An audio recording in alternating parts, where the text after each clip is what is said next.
हाँ जी, second unit का second chapter है इलैक्ट्रिकल मैजरमेंट। इस दा फर्स्ट टॉपिक है किरचॉफ्स रूल।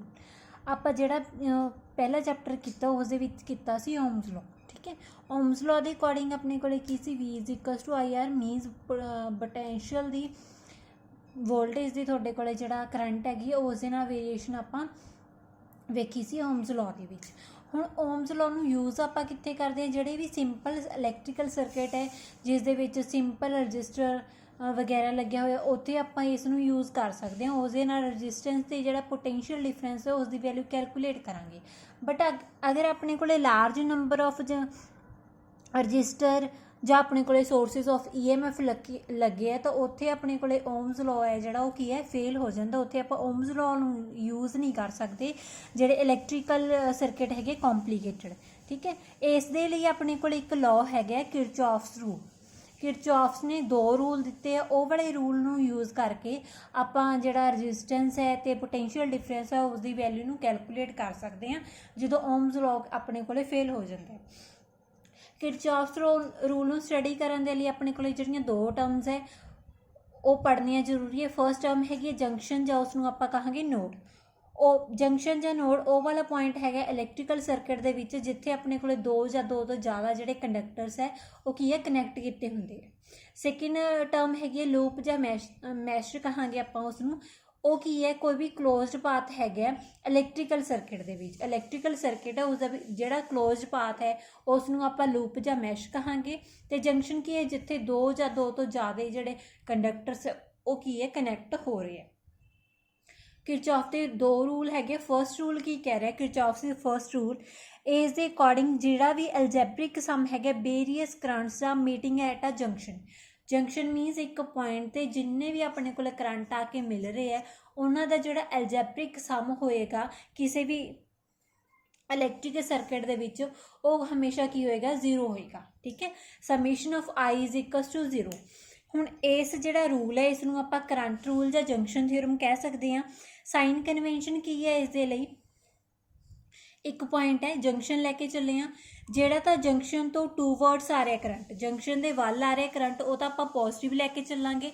जिहड़ा जंक्शन तो अवे हो रहा है वो आपां की है नेगेटिव लैके चलांगे। ठीक है, पॉजिटिव किहड़े लैणे आ, जिहड़े टूवर्ड्स दा जंक्शन आ रहे हैं, जिहड़े बाहर नूं जा रहे हैं अवे फ्रॉम द जंक्शन वो आपां करंट है नेगेटिव लैके चलांगे। हुण इस दे विच देखो ये वाले सर्किट दे विच ओ जंक्शन है। ठीक है, आपां पॉजिटिव किहड़े लैणे आ, I2 I4 ते I5 ये तिन्ने पॉजिटिव होणगे। I1 I3 दोनों की है नेगेटिव है। तो इन्हां दोनों का सारिਆਂ ਦਾ सम करके आप इज इक्वल टू 0 लिखांगे because algebraic sum is equal to 0। तो इतों आप की कह सकते हैं I2 plus I4 plus I5 is equal to I1 plus I3 के इक्वल हो गया। हुण जिन्ना अपने को टोटल करंट है टूवर्ड्स द जंक्शन, ठीक है, वो किस दे इक्वल होएगा, जिन्ना जिन्ना करंट जंक्शन के अंदर आ रहा उन्ना ही करंट की होएगा बाहर जाएगा जंक्शन तो। पूरा जिहड़ा अपना करंट है वो स्टोर नहीं होएगा जंक्शन के उपर। तो इस रूल नूं आपां की कहांगे कंजरवेशन ऑफ चार्जिस। प्रूफ करने के लिए आपां जिहड़ी लास्ट दे विच इक्वेशन कीती है करंट वाली उस नूं आपां टाइम दे नाल टी दे नाल मल्टीप्लाई कर दांगे। करंट इंटू टाइम उस नूं आपां की लिख सकते हैं चार्ज। तो Q is equal to IT होएगा। तो आपां I2 इंटू टी की जगह पर की लिख सकते हैं Q2। तो इस तरीके नाल अपना जिहड़ा एल्जेब्रिक सम है चार्जिस वो भी किस दे इक्वल आ गया, 0 दे इक्वल आ गया। तो इस नूं आपां की कहांगे law of conservation of charge. Second है rule Kirchhoff is second rule. Second rule के अकॉर्डिंग आपां कोई भी क्लोज्ड लूप लैके चलनी है। वो वाली क्लोज्ड लूप के जिहड़ा एल्जेब्रिक सम है चार्जिस का in potential must be 0। That means delta DV summation of DV is equal to 0। जो आपां की कहांगे कोई भी क्लोज्ड लूप है जां मैश है उस दे विच जिहड़ा टोटल सम है एल्जेब्रिक सम है EMF का वो किस दे इक्वल आएगा, algebraic sum of product of various resistance and respective current flowing through them. जिहड़ा EMF mean summation of I वो किस दे इक्वल आएगा, summation of I into R दे IR दे इक्वल आएगा। वो है किरचॉफ दा सैकेंड रूल। इस नूं आपां वोल्टेज रूल जां लूप थ्योरम कह सकते हैं। साइन कन्वेंशन दे विच की है, ਹੁਣ ਆਪਾਂ ਇੱਥੇ ਸੈੱਲ ਵਗੈਰਾ ਯੂਜ਼ ਕਰਾਂਗੇ ਬਿਕੋਜ਼ ਜਿਹੜਾ ਸਰਕਿਟ ਉਹ ਆਪਣੇ ਕੋਲੇ ਕੀ ਹੋਏਗਾ, ਹਮੇਸ਼ਾ ਕਲੋਜ਼ਡ ਸਰਕਿਟ ਹੋਏਗਾ। ਸੈਕਿੰਡ ਰੂਲ ਦੇ ਵਿੱਚ, ਫਰਸਟ ਰੂਲ ਦੇ ਵਿੱਚ ਓਪਨ ਸਰਕਿਟ ਵੀ ਹੋ ਸਕਦਾ ਤੇ ਕਲੋਜ਼ਡ ਸਰਕਿਟ ਵੀ ਹੋ ਸਕਦਾ। ਕਲੋਜ਼ ਸਰਕਿਟ ਦੇ ਲਈ ਆਪਾਂ ਸੈੱਲ ਵਗੈਰਾ ਇਸ ਦੇ ਵਿੱਚ ਯੂਜ਼ ਕਰਾਂਗੇ। ਅਗਰ ਤਾਂ ਆਪਾਂ ਨੈਗੇਟਿਵ ਟਰਮੀਨਲ ਹੈਗਾ ਜਿਹੜਾ ਸੈੱਲ ਦਾ, ਉਸ ਨੂੰ ਪਹਿਲਾਂ ਕਾਊਂਟ ਕਰ ਰਹੇ ਹਾਂ ਤਾਂ ਆਪਾਂ EMF ਹੈ ਜਿਹੜੀ ਉਸ ਨੂੰ ਪੋਜ਼ਿਟਿਵ ਲੈ ਕੇ ਚੱਲਣਾ, ਠੀਕ ਹੈ। ਸੈਕਿੰਡ ਰੂਲ ਕੀ ਹੈ ਸਾਈਨ ਕਨਵੈਂਸ਼ਨ ਦਾ, ਜਿਹੜੀ ਡਾਇਰੈਕਸ਼ਨ ਹੈਗੀ ਕਰੰਟ ਦੀ ਥਰੂ ਦਾ ਰਜਿਸਟਰ, ਕਿਸੇ ਵੀ ਰਜਿਸਟਰ ਦੇ ਵਿੱਚੋਂ ਜਿਹੜੀ ਕਰੰਟ ਦੀ ਡਾਇਰੈਕਸ਼ਨ ਹੈ ਉਹ ਸੇਮ, ਅਗਰ ਤਾਂ ਸੇਮ ਹੈ ਜਿਵੇਂ ਆਪਾਂ ਲੂਪ ਨੂੰ ਕਾਊਂਟ ਕਰ ਰਹੇ ਹਾਂ, ਫਿਰ ਤਾਂ ਆਪਾਂ ਜਿਹੜਾ ਪ੍ਰੋਡਕਟ ਹੈਗੀ ਹੈ ਰਜਿਸਟੈਂਸ ਤੇ ਕਰੰਟ ਦੀ, ਉਹ ਆਪਾਂ ਕੀ ਲੈ ਕੇ ਚੱਲਾਂਗੇ, ਪੋਜ਼ਿਟਿਵ ਲੈ ਕੇ ਚੱਲਾਂਗੇ। ਹੁਣ ਇਹ ਵਾਲਾ ਕਲੋਜ਼ ਸਰਕਿਟ ਹੈ, ਠੀਕ ਹੈ, ABCDEFA, ਇਸ ਨੂੰ ਆਪਾਂ ਦੋ ਪਾਰਟਸ ਦੇ ਵਿੱਚ ਡਿਵਾਈਡ ਕਰ ਲਿਆ। ਹੁਣ ਸਪੋਜ਼ ਇੱਧਰ ਨੂੰ ਆਪਣੇ ਕੋਲ ਕੀ ਹੈ, I1 ਕਰੰਟ ਆ ਰਿਹਾ, I1 ਕਰੰਟ ਇੱਧਰ ਫਲੋ ਕਰੇਗਾ ਇਸ ਦੇ ਵਿੱਚੋਂ, ਤਾਂ ਹੁਣ ਇੱਧਰੋਂ I2 ਕਰੰਟ ਆ ਰਿਹਾ ਇਸ ਸੈੱਲ ਦੇ ਵਿੱਚੋਂ, ਤਾਂ ਇੱਥੇ ਆਹ ਵਾਲੀ ਜੰਕਸ਼ਨ ਆ ਗਿਆ, ਇੱਕ ਪੁਆਇੰਟ ਆ ਗਿਆ B, ਇਸ ਤੇ ਮਿਲ ਗਏ ਦੋਨੇ ਆ ਕੇ, ਤਾਂ I1 + I2 ਨੂੰ ਆਪਾਂ ਕੀ ਲਿਖ ਸਕਦੇ ਹਾਂ, I3 ਪਾਸ ਕੀਤਾ R3 ਦੇ ਵਿੱਚੋਂ, ਅਗੇਨ ਇੱਧਰ ਵਾਲੇ ਸਰਕਿਟ ਦੇ ਵਿੱਚੋਂ I1 ਫਲੋ ਕਰ ਗਿਆ ਤੇ ਇੱਧਰ ਵਾਲੇ ਸਰਕਿਟ ਦੇ ਵਿੱਚੋਂ I2 ਫਲੋ ਕਰ ਗਿਆ। ਹੁਣ ਆਪਾਂ ਇਸ ਨੂੰ ਦੋ ਜਿਹੜੇ ਸੈਕਸ਼ਨ ਹੈ ਉਸ ਦੇ ਵਿੱਚ ਲੈ ਕੇ ਚੱਲਾਂਗੇ। ਫਰਸਟ ਸੈਕਸ਼ਨ ਆਪਣਾ ਕਿਹੜਾ ਬਣ ਰਿਹਾ, ABEFA, ਇਹ ਵਾਲੀ ਜਿਹੜੀ ਲੂਪ ਹੈ ਇਸ ਦੇ ਵਿੱਚ ਆਪਣੇ ਕੋਲ E2 ਹੈਗੀ ਹੈ ਜਿਹੜੀ, ਉਹ ਸੌਰੀ E1 ਹੈ, ਉਹ ਕਿਸ ਦੇ ਇਕੁਅਲ ਆਏਗੀ, I3 × R3 + I1 × R1 ਦੇ ਇਕੁਅਲ ਆ ਗਿਆ। ਉਸ ਤੋਂ ਬਾਅਦ ਇਹ ਵਾਲੀ ਸੈਕਸ਼ਨ BCDEB ਦੇ ਵਿੱਚ, ਇਸ ਦੇ ਵਿੱਚ E2 ਹੈ ਜਿਹੜੀ ਉਹ ਕਿਸ ਦੇ ਇਕੁਅਲ ਆ ਜਾਏਗੀ, I3 R3 + I2 × R2 ਦੇ ਇਕੁਅਲ, ਠੀਕ ਹੈ। ਤਾਂ ਆਪਾਂ ਉਹੀ ਪ੍ਰੂਵ ਕਰਨਾ ਸੀ ਵੀ ਜਿਹੜੀ EMF ਹੈ ਉਹ ਕੀ ਹੈ, ਇਕੁਅਲ ਹੋਏਗੀ ਕਰੰਟ × ਰਜਿਸਟੈਂਸ ਦੀ। ਉਸ ਤੋਂ ਬਾਅਦ ਹੈਗਾ ਕਿਰਚੌਫ ਦਾ ਜਿਹੜਾ ਸੈਕਿੰਡ ਰੂਲ ਹੈ ਉਹ ਸਪੋਰਟ ਕਰ ਰਿਹਾ law of conservation of energy ਨੂੰ। ਹੁਣ ਇਸ ਦੇ ਵਿੱਚ ਕਲੋਜ਼ ਸਰਕਿਟ ਹੈ ਜਾਂ ਕਲੋਜ਼ਡ ਲੂਪ ਹੈ, ਇਸ ਦੇ ਵਿੱਚ ਆਪਣੇ ਕੋਲੇ ਜਿਹੜੇ ਚਾਰजेस ਹੈ ਸਰਕੂਲੇਟ ਕਰ ਰਹੇ ਆ ਅਰਾਊਂਡ ਆ ਕਲੋਜ਼ਡ ਲੂਪ ਇਨ ਅ ਪਰਟੀਕੂਲਰ ਡਾਇਰੈਕਸ਼ਨ, ਕਿਸੇ ਵੀ ਪਰਟੀਕੂਲਰ ਡਾਇਰੈਕਸ਼ਨ ਦੇ ਵਿੱਚ। ਕਾਹਦੇ ਕਾਰਨ ਆਪਣੇ ਕੋਲੇ ਹੈਗੇ ਆ, ਇਲੈਕਟ੍ਰੋਸਟੈਟਿਕ ਫੋਰਸ ਦੇ ਕਾਰਨ। ਜਿਹੜਾ ਵਰਕ ਡਨ ਹੋਇਆ ਇਲੈਕਟ੍ਰੋਸਟੈਟਿਕ ਫੋਰਸ ਦੇ ਨਾਲ ਚਾਰजेस ਦੇ ਉੱਪਰ, ਉਹ ਕੀ ਹੋਏਗਾ, 0 ਹੋਏਗਾ। ਦੈਟ ਮੀਨਸ ਆਪਣੇ ਕੋਲੇ ਕੋਈ ਵੀ ਜਿਹੜਾ ਚੇਂਜ ਹੈ એનર્ਜੀ ਦਾ ਉਹ ਨਹੀਂ ਹੋਇਆ, ਤਾਂ ਇਸ ਨੂੰ ਆਪਾਂ ਕਹਾਂਗੇ law of conservation of energy. First rule ਤੇ ਸੈਕਿੰਡ ਰੂਲ ਨੂੰ ਆਪਾਂ ਕੰਪੇਅਰ ਕਰਾਂਗੇ।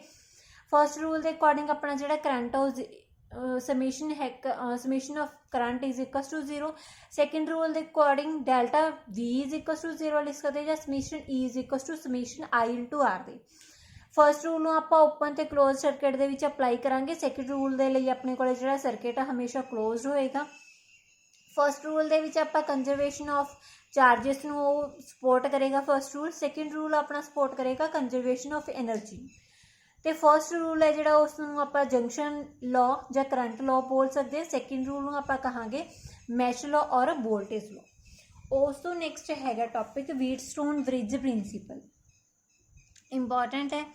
ਵੀਟਸਟੋਨ ਬ੍ਰਿਜ ਕੀ ਹੈ, ਆਪਣੇ ਕੋਲ ਐਵੇਂ ਦਾ ਅਰੇਂਜਮੈਂਟ ਹੈ 4 ਰਜਿਸਟੈਂਸ ਦਾ, ਠੀਕ ਹੈ। 4 ਰਜਿਸਟੈਂਸ ਦਾ ਇੱਕ ਅਰੇਂਜਮੈਂਟ ਹੈ, ਉਹ ਆਪਾਂ 4 ਰਜਿਸਟੈਂਸ ਨੂੰ ਕਿਵੇਂ ਲਗਾਵਾਂਗੇ ਵੀ ਆਪਣੇ ਕੋਲ ਇੱਕ ਕੀ ਬਣ ਜੇ, ਬ੍ਰਿਜ ਬਣ ਜੇ, ਠੀਕ ਹੈ। ਉਹ ਵਾਲਾ ਹੁਣ ਜਿਹੜਾ ਵੀਟਸਟੋਨ ਬ੍ਰਿਜ ਹੈ ਉਸ ਦੇ ਲਈ ਆਪਾਂ 4 ਰਜਿਸਟੈਂਸ ਯੂਜ਼ ਕੀਤੇ ਹੈ। 3 ਰਜਿਸਟੈਂਸ ਤਾਂ ਆਪਣੇ ਕੋਲੇ ਕੀ ਹੋਣਗੇ, ਨੋਨ ਹੋਣਗੇ ਇਹਨਾਂ ਦੀ ਵੈਲਿਊ। 4th ਰਜਿਸਟੈਂਸ ਦੀ ਜਿਹੜੀ ਵੈਲਿਊ ਆਪਾਂ ਕੀ ਕਰਾਂਗੇ, ਕੈਲਕੂਲੇਟ ਕਰਾਂਗੇ। ਉਸ ਦੇ ਲਈ ਵੀਟਸਟੋਨ ਜਿਹੜਾ ਬ੍ਰਿਜ ਹੈ ਉਹ ਆਪਾਂ ਯੂਜ਼ ਕਰ ਸਕਦੇ ਹਾਂ, ਠੀਕ ਹੈ। ਹੁਣ ਵੀਟਸਟੋਨ ਬ੍ਰਿਜ ਦੇ ਵਿੱਚ ਆਪਣੀਆਂ ਜਿਹੜੀਆਂ 4 ਆਰਮਸ ਹੈ ਆਪਾਂ ਯੂਜ਼ ਕਰ ਸਕਦੇ ਹਾਂ, ਜਿਵੇਂ AB ਹੋ ਗਈ, AD ਹੈ, DC ਹੈ ਤੇ BC ਹੈ, ਠੀਕ ਹੈ। ਇੱਕ ਆਪਾਂ ਇਸ ਦੇ ਵਿੱਚ ਕੀ ਹੈ, ਸੈੱਲ ਲਗਾਇਆ, ਇੱਕ ਤੁਹਾਡੇ ਕੋਲੇ ਕੀ ਲੱਗੀ ਹੋਈ ਹੈ, A ਤੇ C ਜਿਹੜੇ ਪੁਆਇੰਟ ਆ ਉਹਨਾਂ ਦੇ ਵਿਚਕਾਰ, B ਤੇ D ਦੇ ਵਿਚਕਾਰ ਆਪਾਂ ਇੱਕ ਗਲਵੈਨੋਮੀਟਰ ਯੂਜ਼ ਕੀਤਾ, ਤੇ ਇੱਕ ਆਪਣੇ ਕੋਲੇ ਕੀ ਲੱਗੀ ਹੈ K2। ਅਗਰ ਆਪਾਂ ਪਹਿਲੀ ਜਿਹੜੀ ਕੀ ਹੈਗੀ ਹੈ K1 ਉਸ ਨੂੰ ਕਲੋਜ਼ ਕਰਾਂਗੇ, ਕਲੋਜ਼ ਕਰਨ ਤੋਂ ਬਾਅਦ ਫਿਰ ਜਿਹੜੀ ਸੈਕਿੰਡ ਕੀ ਹੈ ਉਸ ਨੂੰ ਕਲੋਜ਼ ਕਰਾਂਗੇ। ਦੈਨ ਆਪਾਂ ਦੇਖਿਆ ਵੀ ਜਿਹੜਾ ਗਲਵੈਨੋਮੀਟਰ ਉਸ ਦੇ ਵਿੱਚ ਕੋਈ ਡਿਫਲੈਕਸ਼ਨ ਨਹੀਂ ਆਈ। ਅਗਰ ਨਹੀਂ ਡਿਫਲੈਕਸ਼ਨ ਆਉਂਦੀ ਤਾਂ ਆਪਾਂ ਕੀ ਕਹਾਂਗੇ, ਵੀਟਸਟੋਨ ਜਿਹੜੀ ਬ੍ਰਿਜ ਹੈ ਉਹ ਤੁਹਾਡੇ ਕੋਲ ਕੀ ਹੈਗੀ ਹੈ, ਬੈਲੈਂਸਡ ਪੋਜੀਸ਼ਨ ਦੇ ਵਿੱਚ ਹੈ। ਤਾਂ ਇਸ ਕੇਸ ਦੇ ਵਿੱਚ P/Q ਇਜ਼ ਇਕੁਅਲ ਟੂ ਹੋਏਗਾ R/S ਦੇ, ਤਾਂ ਇਸ ਨੂੰ ਆਪਾਂ ਕਹਾਂਗੇ ਵੀਟਸਟੋਨ ਬ੍ਰਿਜ ਪ੍ਰਿੰਸੀਪਲ, ਠੀਕ ਹੈ। 4 ਰੈਜ਼ਿਸਟੈਂਸ ਲੱਗਿਆ PQRS। ਇਹਨਾਂ ਦੇ ਵਿੱਚੋਂ 3 ਦੀ ਵੈਲਿਊ ਆਪਣੇ ਕੋਲੇ ਨੋਨ ਹੈ, 1 ਦੀ ਵੈਲਿਊ ਆਪਾਂ ਕੈਲਕੂਲੇਟ ਕਰਾਂਗੇ। ਉਸ ਤੋਂ ਬਾਅਦ K1 ਤੇ K2 ਇਹਨਾਂ ਨੂੰ ਆਪਾਂ ਕੀ ਕਰ ਦੇਣਾ, ਕਲੋਜ਼ ਕਰ ਦੇਣਾ। ਕਲੋਜ਼ ਕਰਨ ਤੋਂ ਬਾਅਦ ਅਗਰ ਗੈਲਵੇਨੋਮੀਟਰ ਦੇ ਵਿੱਚ ਕੋਈ ਡਿਫਲੈਕਸ਼ਨ ਨਹੀਂ ਆਉਂਦੀ, ਦੈਟ ਮੀਨਸ ਆਪਣਾ ਜਿਹੜਾ ਵੀਟਸਟੋਨ ਹੈ ਉਹ ਕੀ ਬੈਲੈਂਸ ਪੋਜੀਸ਼ਨ ਦੇ ਵਿੱਚ ਹੈ, ਉਸ ਨੂੰ ਆਪਾਂ ਲਿਖਾਂਗੇ P/Q = R/S। ਠੀਕ ਹੈ, ਆਰਮਸ ਦੀ ਜਿਹੜੀ ਰੇਸ਼ੋ ਆ ਕੀ ਹੋਏਗੀ, ਇਕੁਅਲ ਹੋਏਗੀ। ਹੁਣ ਇਸ ਦੇ ਵਿੱਚ ਆਪਾਂ ਗੈਲਵੇਨੋਮੀਟਰ ਲਗਾਇਆ। ਗੈਲਵੇਨੋਮੀਟਰ ਕੀ ਇੱਕ ਐਵੇਂ ਦਾ ਇੰਸਟਰੂਮੈਂਟ ਹੈ ਜਿਹੜਾ ਕੀ ਦੱਸਦਾ ਵੀ ਇਹ ਵਾਲਾ ਸਰਕਿਟ ਦੇ ਵਿੱਚੋਂ ਕਰੰਟ ਫਲੋ ਕਰ ਰਿਹਾ ਹੈ ਜਾਂ ਨਹੀਂ। ਕਰੰਟ ਦੀ ਵੈਲਿਊ ਨਹੀਂ ਦੱਸੇਗਾ, ਸਿਰਫ ਡਿਫਲੈਕਸ਼ਨ ਦੇਗਾ ਜਦੋਂ ਕਰੰਟ ਕੀ ਕਰੇਗਾ, ਪਾਸ ਕਰੇਗਾ ਇਹਦੇ ਵਿੱਚ। ਹੁਣ ਸੈੱਲ ਦੀ ਹੈਲਪ ਦੇ ਨਾਲ ਇਹ ਵਾਲਾ ਜਿਹੜਾ ਪੂਰਾ ਸਰਕਿਟ ਹੈ ਇਸ ਦੇ ਵਿੱਚੋਂ ਕਰੰਟ ਪਾਸ ਕਰ ਰਿਹਾ ਹੈ।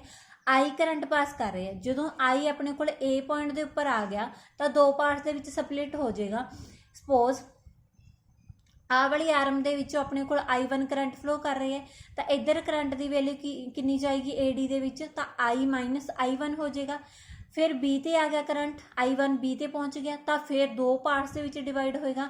ਇੱਕ ਤਾਂ ਗੈਲਵੇਨੋਮੀਟਰ ਦੇ ਵਿੱਚੋਂ ਕਰੰਟ ਪਾਸ ਕਰੇਗਾ IG ਤੇ ਇੱਧਰੋਂ ਕਿਹੜਾ ਕਰੰਟ ਹੋਏਗਾ ਆਪਣੇ ਕੋਲ I1 - IG ਹੋਏਗਾ। ਠੀਕ ਹੈ, ਹੁਣ IG ਇੱਧਰ ਆ ਗਿਆ D ਪੁਆਇੰਟ ਦੇ ਉੱਪਰ। ਇੱਕ ਆਪਣੇ ਕੋਲ ਕਰੰਟ ਕਿਹੜਾ ਆ ਰਿਹਾ I - I1, ਤਾਂ D ਪੁਆਇੰਟ ਦੇ ਉੱਪਰ ਆ ਕੇ ਇਹ ਕਰੰਟ ਕੰਬਾਈਨ ਹੋ ਜਾਏਗਾ। ਇਹ ਕਿਹੜਾ ਬਣ ਜਾਏਗਾ I - I1 + IG। ਤਾਂ ਹੁਣ ਆਪਣੇ ਕੋਲੇ C ਪੁਆਇੰਟ ਦੇ ਵਿੱਚ C ਜੰਕਸ਼ਨ ਦੇ ਉੱਪਰ ਦੋ ਕਰੰਟ ਆ ਗਏ। ਇੱਕ ਆ ਗਿਆ I1 - IG ਤੇ ਇੱਕ ਕਰੰਟ ਹੈਗਾ I - I1 + IG। ਦੋਨੋਂ ਕਰੰਟ ਜਦੋਂ ਕੰਬਾਈਨ ਹੋ ਗਏ ਤਾਂ ਆਪਣੇ ਕੋਲ ਟੋਟਲ ਕਰੰਟ I ਬਾਹਰ ਹੋ ਜਾਏਗਾ। ਜਿੰਨਾ ਆਪਣੇ ਕੋਲ ਐਂਟਰ ਕੀਤਾ ਉਨਾ ਕੀ ਆ ਜਾਏਗਾ, ਬਾਹਰ ਆ ਜਾਏਗਾ ਕਰੰਟ। ਫਿਰ ਆਪਾਂ ਕਿਰਚੌਫ ਦਾ ਜਿਹੜਾ ਸੈਕਿੰਡ ਰੂਲ ਹੈ, ਜਿਹੜੇ ਆ ਦੋ ਕਲੋਜ਼ ਸਰਕਿਟ ਬਣ ਗਏ ਇਹਨਾਂ ਦੋਨਾਂ ਦੇ ਉੱਪਰ ਅਪਲਾਈ ਕਰਾਂਗੇ। ਅਗਰ ABDA ਇਸ ਦੇ ਉੱਪਰ ਅਪਲਾਈ ਕਰ ਰਹੇ ਹਾਂ ਤਾਂ ਆਪਣੇ ਕੋਲੇ ਕੀ ਹੈ I1P + IG × G - I1 × R ਆਏਗਾ 0 ਦੇ ਇਕੁਅਲ। ਉਸ ਤੋਂ ਬਾਅਦ ਆਪਾਂ ਜਿਹੜਾ ਸੈਕਿੰਡ ਲੂਪ ਹੈ ਉਸ ਦੇ ਉੱਪਰ ਕਿਰਚੌਫ ਦਾ ਸੈਕਿੰਡ ਰੂਲ ਅਪਲਾਈ ਕੀਤਾ। ਅਪਲਾਈ ਕਰਨ ਤੋਂ ਬਾਅਦ ਹੁਣ ਆਹ ਵਾਲੀ ਜਿਹੜੀ R ਹੈ, ਠੀਕ ਹੈ, PQ ਨੂੰ ਨਹੀਂ ਆਪਾਂ ਛੇੜਨਾ। PQ ਦੀ ਵੈਲਿਊ ਆਪਣੇ ਕੋਲੇ ਨੋਨ ਹੈ। ਆਹ ਵਾਲਾ ਜਿਹੜਾ R ਹੈ ਇਹ ਵੀ ਨੋਨ ਹੈ। S ਦੀ ਵੈਲਿਊ ਫਾਈਂਡ ਆਊਟ ਕਰਾਂਗੇ, S ਰੈਜ਼ਿਸਟੈਂਸ ਦੀ।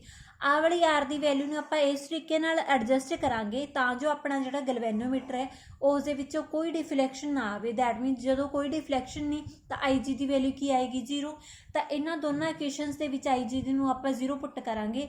ਦੈਨ ਆਹ ਵਾਲੀ ਇਕੁਏਸ਼ਨ ਨੂੰ ਆਪਾਂ ਕੀ ਲਿਖ ਸਕਦੇ ਹਾਂ I1P = I - I1 × R। ਇਹ ਵਾਲੀ ਇਕੁਏਸ਼ਨ ਲਿਖਾਂਗੇ I1Q = I - I1 × S। ਇਹਨਾਂ ਦੋਨਾਂ ਇਕੁਏਸ਼ਨਸ ਨੂੰ ਡਿਵਾਈਡ ਕਰਾਂਗੇ। ਦੈਨ ਆਪਣੇ ਕੋਲ ਕੀ ਆ ਜਾਏਗਾ P/Q = R/S। ਇਹ ਆਪਾਂ ਪ੍ਰੂਵ ਕਰਨਾ ਸੀ ਵੀਟਸਟੋਨ ਬ੍ਰਿਜ ਪ੍ਰਿੰਸੀਪਲ।